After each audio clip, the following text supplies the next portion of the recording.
21ാவது ശ്ലോകം. പൂർണ്ണസമാസോ ഭദ്രം തേ ദീയതാ മമ ദക്ഷിണ.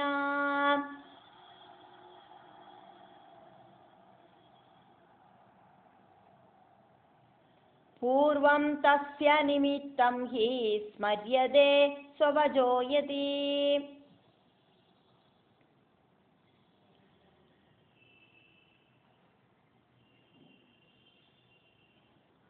ഒരു മാസം பூர்த்தியாயாச்சு.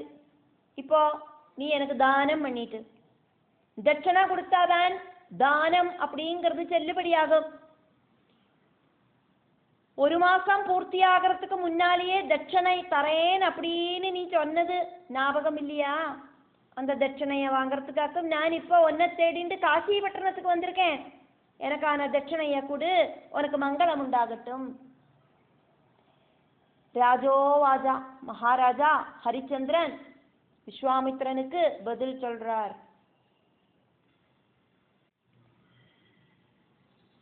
22வது ஸ்லோகம். பிரம்மன் அத்ய அபி சம்பூர்ணஹ மாசஹ ஞான தபோபல திஷ்டதி ஏகதின அர்த்தம் யது தது பிரதீட்சஸ்வ ந அபரம். பிரம்மன்னத்யாபி சம்பூர்ணோ மாசோ ஞான தபோபலா திஷ்டத்யேகதினார்த்தம் யத் தத் பிரதீட்சஸ்வ ந அபரம். ஞான தபோபலங்கள் இருக்கிற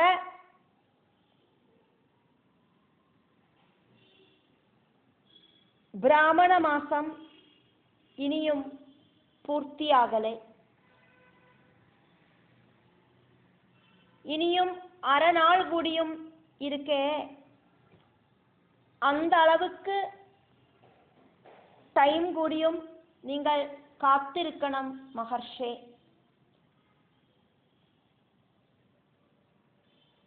அப்படின்னு ராஜா சொன்னார்.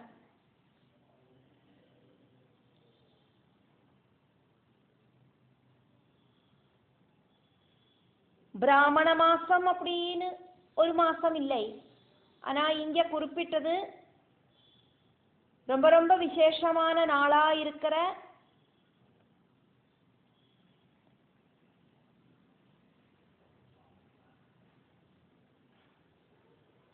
மாலைய பட்சத்தை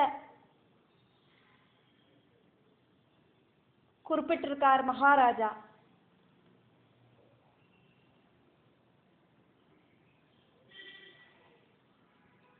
அது இன்னும் பூர்த்தி ஆகலை, அரை நாள் கூடியும் வெயிட் பண்ணுங்கோ அப்படின்னு ராஜா சொன்னார். அதுக்கு விஸ்வாமித்திரர் பதில் சொல்றார். 23வது ஸ்லோகம். ஏவம் அஸ்து ஏவமஸ்து மகாராஜா ஆகமிஷ்யாம்யஹம் புனः ஆகமிஷ்யாமி அஹம் புனः शापं तव प्रदास्यामि न चेदद्य प्रयच्छसि.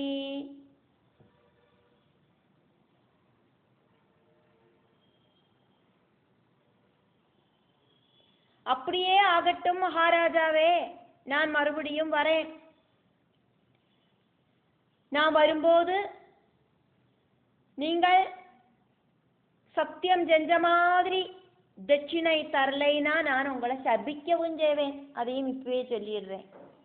24வது ஸ்லோகம். இதி உக்த்வா அத இத்யுக்த்வாதயௌ விப்ரோ ராஜா சிந்தயத்ததா.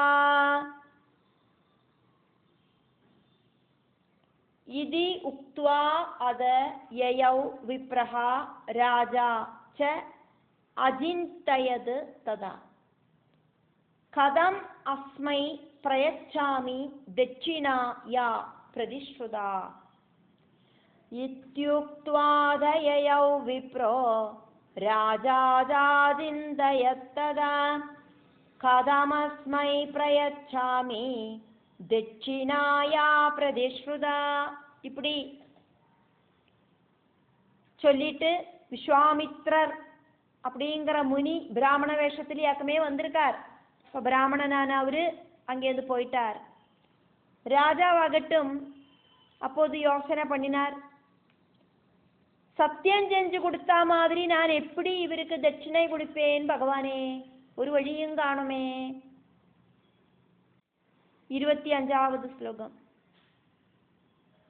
குதப் புஷ்டானி மித்ராணி குத்ரார்த்தம் சாம்பிரதம் மம பிரதிக்ரஹ பிரதுஷ்டோ மே தத்ர யாஜ்ஞா கதம் பவேத். எனக்கு இங்க பணக்காரர்களா இருக்கிற மித்திரங்கள் இருக்காளா? இப்ப எங்கேருந்து எனக்கு தனம் கிடைக்கும்? நீ கடன் வாங்கி கொடுக்கலாம்னாலும் அதுக்கு தகுந்த மாதிரி நட்பு ஒன்றும் இங்க யார்கிட்டையும் எனக்கு இல்லையே. ஆர்கிட்டையாவது கைமாத்து வாங்கி கொடுத்துடலாம் அப்படின்னு நினைச்சாலும் அது நிகிருஷ்டமான ஒரு செயலாக்கும். தட்சணை கொடுக்கறதெல்லாம் அவாவாளோட சம்பாத்தியத்திலேருந்து வேணும் கொடுக்கறதுக்கு. அடுத்தவாழ்கிட்ட கைமாத்து வாங்கி கொடுக்கறது, அடுத்தவாகிட்ட இருந்து வாங்கி கொடுக்கறது, இப்படி ஒன்றும் செய்யப்படாது. அതൊന്നും நல்ல பிரவൃത്തി அல்ல. ஆர்கிட்டையும் இதுக்காயிட்டு தானம் கேட்கவும் கூடாது. அதெல்லாம் தவறான விஷயங்கள் ஆக்குமே இப்படின்னு ராஜா சிந்தனை பண்ணினார். 26வது ஸ்லோகம். ராஜ்ஞாம் வ்ருத்தித்ரயம் ப்ரோக்தம் தர்மசாஸ்திரேஷு நிச்சிதம் யதி பிராணான் விமுஞ்சாமி ஹ்யப்ரதாய ச தட்சிணாம். யதி பிராணான் விமுஞ்சாமி ஹி அப்ரதாய ச தட்சிணாம். ராஜா அவருக்கு யஜனம், அத்தியனம், தானம் இப்படி 3 பிரவൃத்திகளைத்தானே தர்மசாஸ்திரத்துல சொல்லப்பட்டிருக்கு. பிரஜாபரிபாலனம், அதே மாதிரி வீரசூர பராக்கிரமம்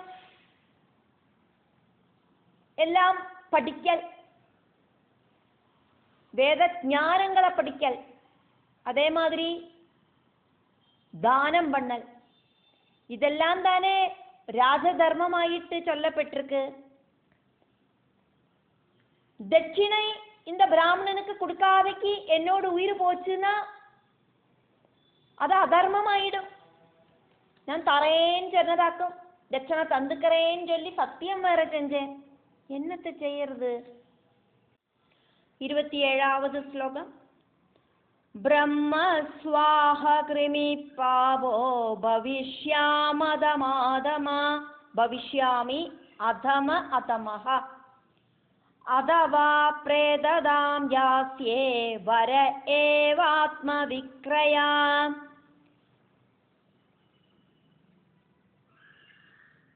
பிராமணனோடு சொத்தை அபகரிச்ச பாபத்தை நான் அனுபவிക്കേണ്ടി வரும். பிராமணனுக்காக்குமே தானம் பண்ணியிருக்கேன், தட்சணை கொடுக்கலைன்னா அந்த தானம் செல்லுபடியாகாது. அப்படியாக்குமனா கொடுத்த தானம் திரும்ப வாங்கின மாதிரி ஆயிடும், அந்த பிராமணன் கிட்டேருந்து சொத்தை அபகரிச்சா மாதிரி ஆயிடும், நான் பாபி ஆயிடுவேன். அதமனில அதமனாയി തീർந்து கிருமியாயிட்டு பவிப்பேன், அப்படி இல்லைன்னா பிரேதமாயி பவிப்பேன். அதனால நான் என்னையே வித்துடுறேன், அதுதான் நல்லது, வேற வழி ஒன்றும் இல்லை அப்படின்னு ராஜா நினைச்சார். விஸ்வாமித்திரர் அந்த பக்கம் போனதுக்கு அப்புறமா அதுக்கப்புறம் அங்க என்ன நடந்தது அப்படிங்கிறத சூதனாக்கும் வர்ணிக்கிறார். இங்க நடுவுல எங்கேருந்து வந்தார் சூதன் அப்படின்னாக்கா, பாகவத புராண வர்ணனை நடக்கிறது நைமிசாரண்யத்திலே ஆக்கும். நைமிசாரண்யத்தில சூதன் சௌனகாதி மகர்ஷிகளுக்கு பாகவத கதையை வர்ணிக்கிறார். அந்த பாகவத கதையிலேயாக்கும் വ്യാസ ഭഗവാൻ പരീക്ഷിത്ത പുത്രനാன ஜனமேஜயனுக்கு அம்பிகையோடு திருவிளையாடல் கதைகளை வர்ணிக்கிறார். இப்போ நைமிசாரண்யத்துல நிறைய ரிஷிகளெல்லாம் கூடி நிக்கிறா. சௌனகன் தொடங்கின முனிகள் அங்கே இருக்கா, சௌனகாதிகள். அவளுக்காக்கும் தேவியோடு திருவிளையாடல் கதைகளை சூதன் வர்ணிக்கிறார். அதனாலேயாக்கும் இங்க சூத உவாச்சா அப்படின்னு வந்தது. சூதன் நைமிசாரண்யத்துல இருக்கிற சௌனகாதிகளுக்கு அதுக்கப்புறம் அங்க என்ன நடந்தது அப்படிங்கிறத வர்ணிக்கிறார்.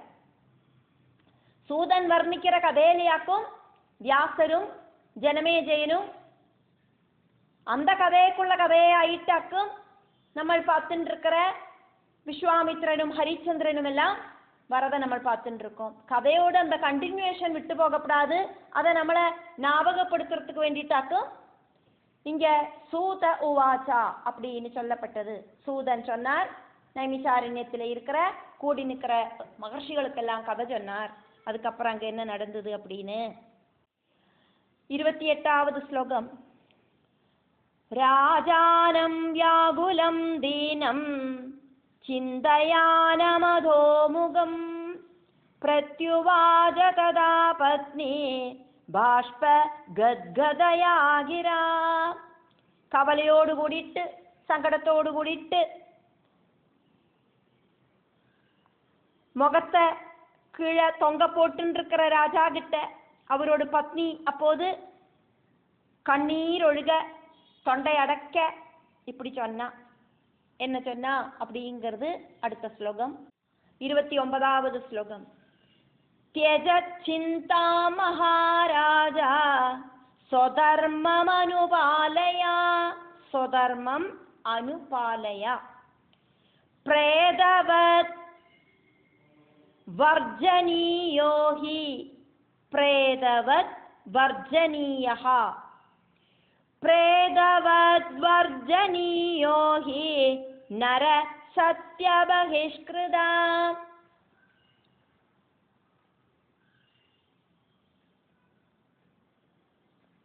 ராஜாவே, இப்படி சிந்தனை பண்ணிட்டு உட்காராம உங்களோட சொதர்மத்தை அனுஷ்டியுங்கோ. பிரஜா பரிபாலனமாக்குமே உங்களோட சொதர்மம், அதை செய்யுங்கோ. நீதி நியாயத்துக்கு கட்டுப்பட்டாக்குமே ராஜா நடக்கணும், அதை செய்யுங்கோ. அதர்மம் செய்யாம தர்ம மார்க்கத்துல நடக்கணுமே, அதை செய்யுங்கோ. சத்தியத்துக்கு கட்டுப்பட்டு நடக்கணுமே, அதை செய்யுங்கோ. சத்தியம் பாலிக்காம இருக்கிறவன் பிரேத மாதிரி எல்லாராலையும் ஒதுக்கப்படேண்டவனாக்கும். அதனால സ്വധർമ്മം അനുഷ്ഠിക്കുങ്കോ മഹാരാജാവേ. 30வது ശ്ലോകം. ന അതഃ പരതരം ധർമ്മം നാദ പരതരം ധർമ്മം വദന്തി പുരുഷസ്യ ച യാദൃശം പുരുഷവ്യാഗ്ര സ്വസത്യസ്യാനുപാലനം.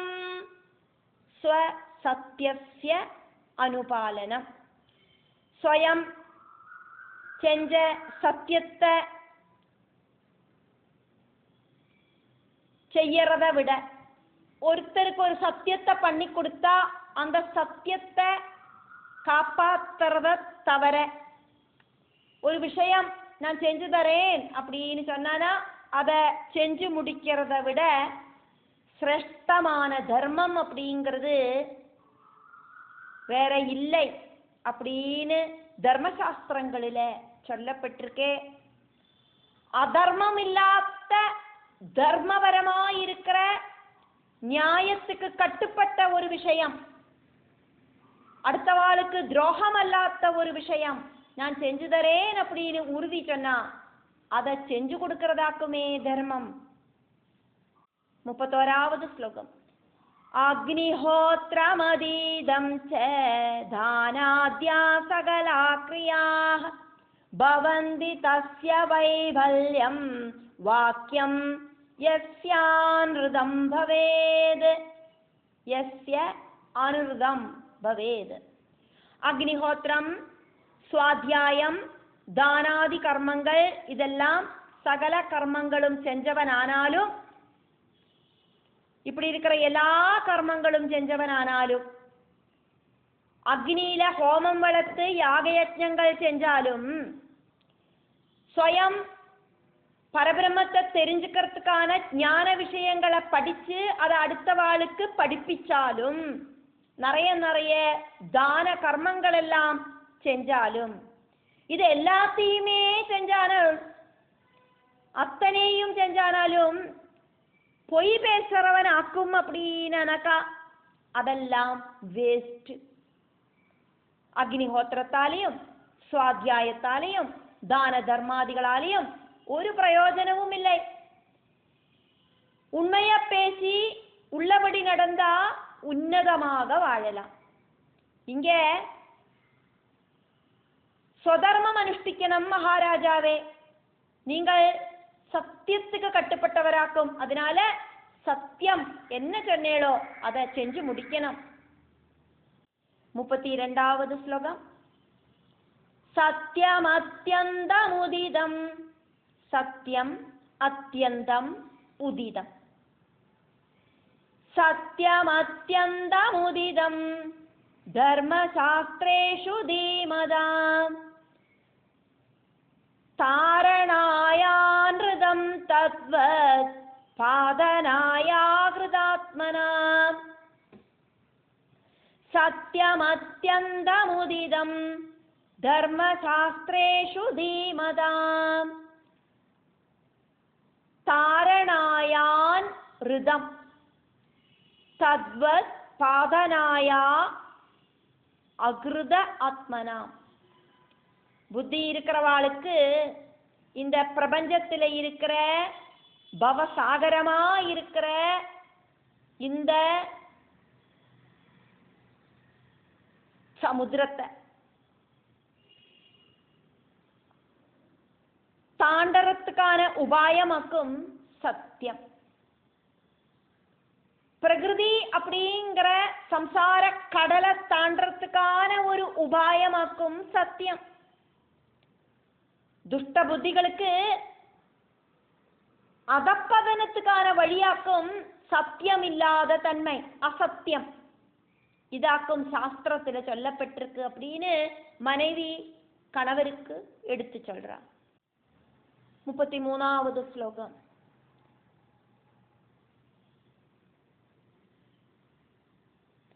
ശത അശ്വമേധാൻ ആദൃത്യ രാജസൂയം ച പാർത്ഥിവഃ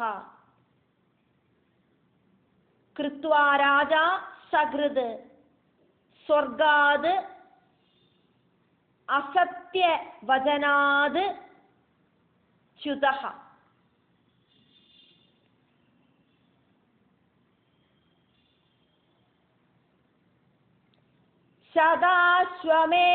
ശതാശ്വമേധാനാദൃത്യ രാജസൂയം ച പാർത്ഥിവാം കൃത്വാ രാജാ സഹൃദ് സ്വർഗാദസത്യവചനാച്യുതാ.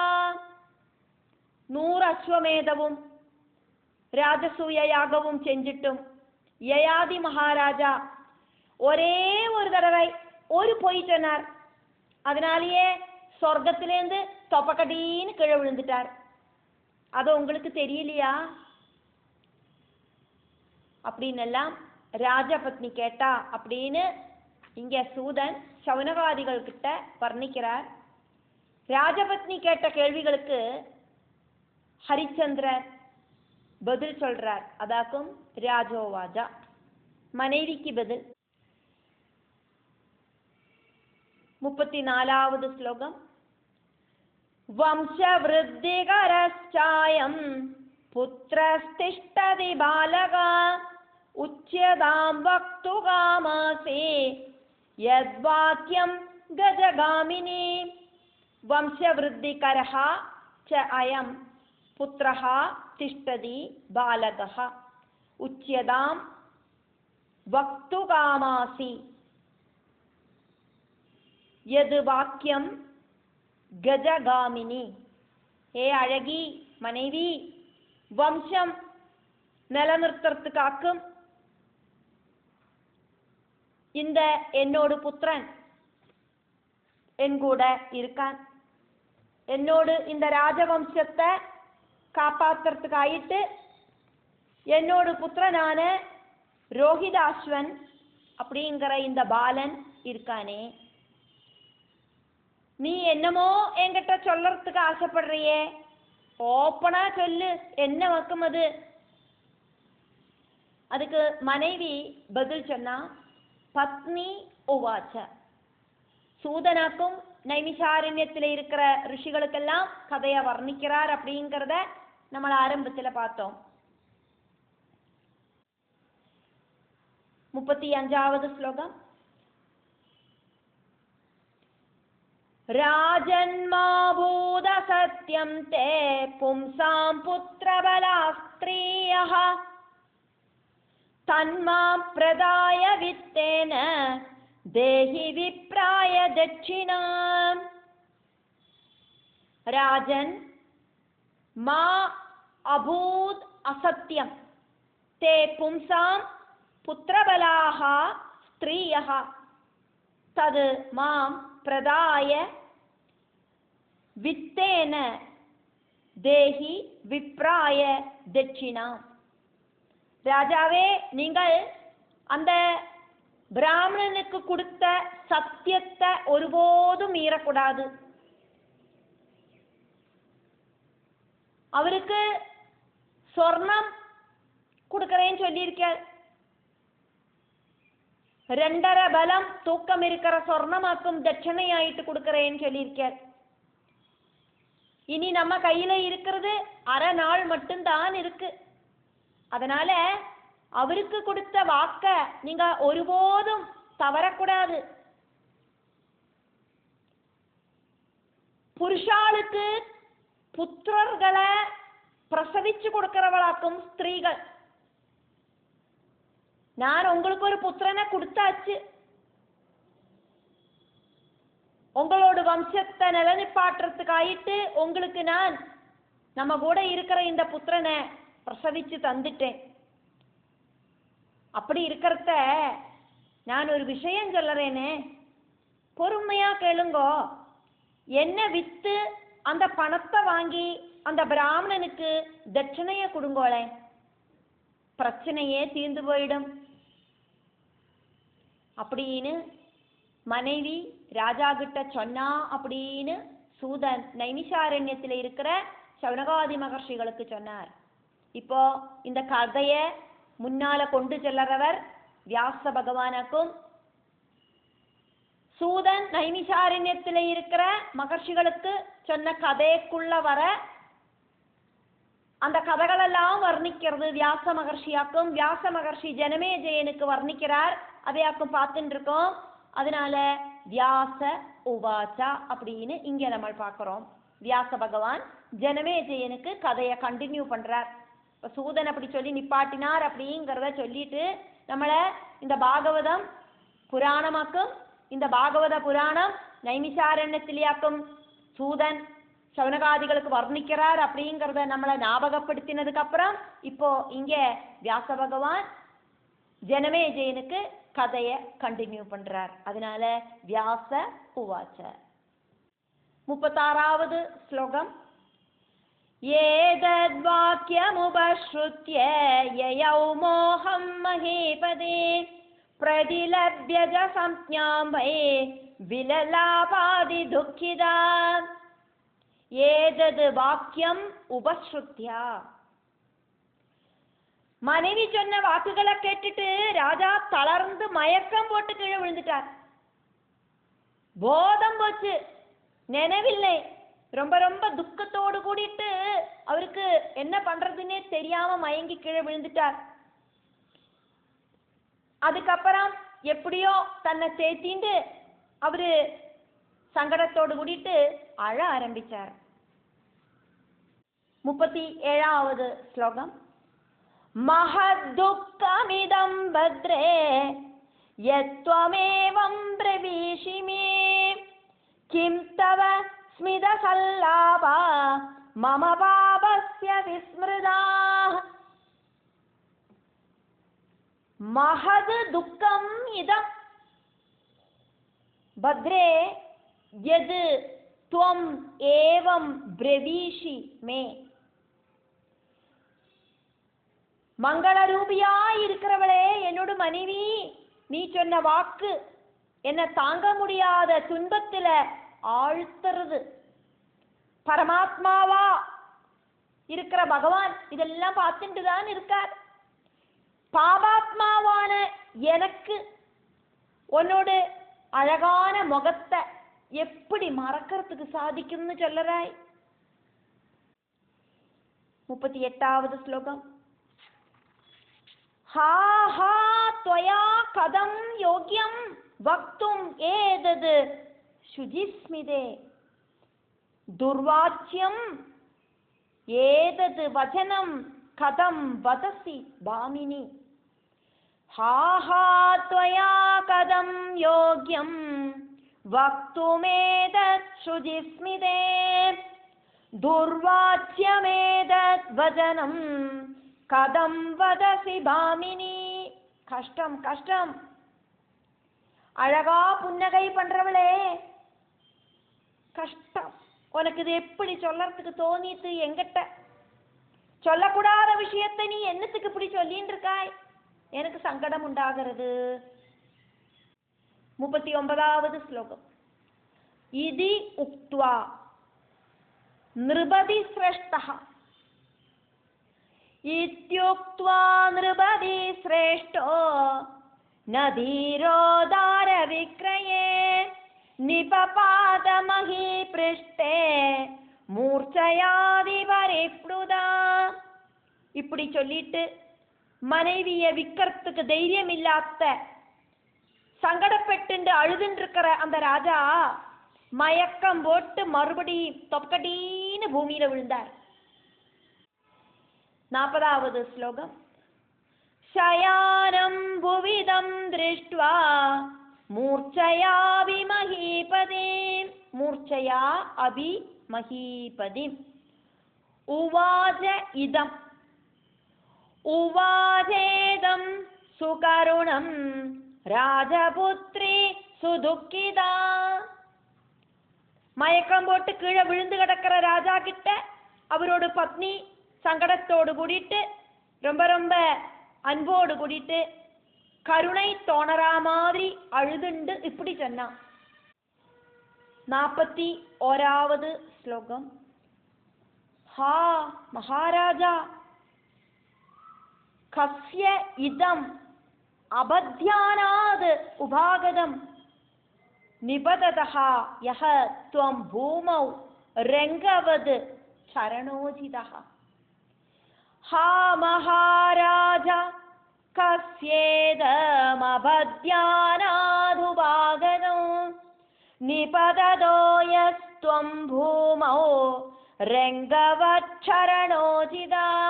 ஹா கஷ்டம். ஆறு செஞ்ச பாப பிரவൃத்தியாலியாக்கும் உங்களுக்கு இந்த ஆபத்து உண்டாயி வந்தது. அடுத்தவாளெல்லாம் உங்களை சரணாகதி அடைவாளே, எல்லாருக்கும் ஹெல்ப் பண்றவராக்குமே நீங்கள், அப்படி இருக்கிற உங்களுக்கு இப்படி வந்ததே. நன்னா இருக்கிற நீங்கள் தூண் கீழே மறிஞ்சு விழுந்தா மாதிரி சடபடான்னு கீழே விழுந்துட்டேளே. 42வது ஸ்லோகம். ஏன ஏவ கோடிஷஹ வித்தம் விப்ராணாம் அபவர்ஜிதம். ஏனைவ கோடிஷோ வித்தம் விப்ராணாம் அபவர்ஜிதம் ச ஏவ பிருத்வீநாதோ புவி ஸ்வபிதி மேபதி. ஆராக்குமோ கோடிக்கணக்குக்கு தனம் பிராமணாளுக்கு ஆயிட்டு தானம் செஞ்சா, அப்படி இருக்கிற நீங்களாக்குமே நிறைய நிறைய தனம் எல்லாம் தானம் பண்ணின என்னோட பிரிய பர்த்தாவா இருக்கிற இந்த பூமியோட சக்கரவர்த்தி இப்படி மயக்கம் போட்டு கீழே இதா விழுந்து கிடக்கிறேனே. 43வது ஸ்லோகம். ஹா கஷ்டம். கிம் தவ அனேன கிருதம் தெய்வ மஹீட்சிதா யது இந்திரஹா உபேந்திரஹா துல்யஹா அயம் நீதஹா பாபாம் இமாம் தசாம். ஹா கஷ்டம் கிம் தவானேன கிருதம் தெய்வமஹீட்சிதா யதிந்திரோ வேந்திரதுல்யோயம் நீத பாபாம் இமாம் தசாம். கஷ்டம் கஷ்டம். விதி நிர்ணயிக்கிறவரே, உங்ககிட்ட இந்த ராஜா என்ன தவறு பண்ணினார்? இந்திரனும் உபேந்திரனுக்கும் துல்லியனா இருக்கிற இவரை நீ என்னத்தினால இப்படி இந்த மாதிரி ஒரு அவஸ்தையில தள்ளி போட்டாய்? ஆருக்கு என்ன துரோகம் பண்ணினார் இவரு? ஒரு பாவமும் அறியாத இவரை இந்த நிலைமைக்கு ஆளாக்கிட்டியே. விதி ரொம்ப ரொம்ப கொடூரமான விதியா இருக்கே. 44வது ஸ்லோகம். இதி உக்த்வா இத்யுக்த்வா சாபி சுஸ்ரோணே மூர்ச்சிதா நிபபாதஹ பர்த்துஹு துக்க மகாபாரேண அசஹ்யேன அதிபீடிதா. இத்யுக்த்வா சாபி சுஸ்ரோணே மூர்ச்சிதா நிபபாதஹ பர்த்துர்துக்க மகாபாரேண அசஹ்யேன அதிபீடிதா. இப்படி சொல்லி சங்கடப்பட்டு அந்த அழகியா இருக்கிற ஹரிச்சந்திரனோடு மனைவியும் மயக்கம் போட்டு பூமியில விழுந்தா. கணவரோடு துக்கபாரம் தாங்க முடியாதக்கு தளர்ந்து விழுந்துட்டா அந்த சாத்வி. 45வது ஸ்லோகம். சிசுஹு திருஷ்ட்வா शिशुर्दृष्ट्वा क्षुधाविष्ट प्राहवाक्यं सुदुःखिता ताद ताद प्रदेह्यन्नं माधर्मे देहि भोजनम्. அதெல்லாம் பார்த்துட்டும் பசி தாங்க முடியாமையும் புத்திரனான ரோஹிதாஸ்வன், அப்பா அப்பா சாப்பாடு கொடுங்கோம், அம்மா ஏதாவது சாப்பாடு தாங்கோம் இப்படின்னு சொல்லிட்டு அழ ஆரம்பிச்சான். இப்படி சொல்லிட்டு சப்தமஸ்கந்தத்தில் இருக்கிற 20வது அத்தியாயம் முடிவடைகிறது.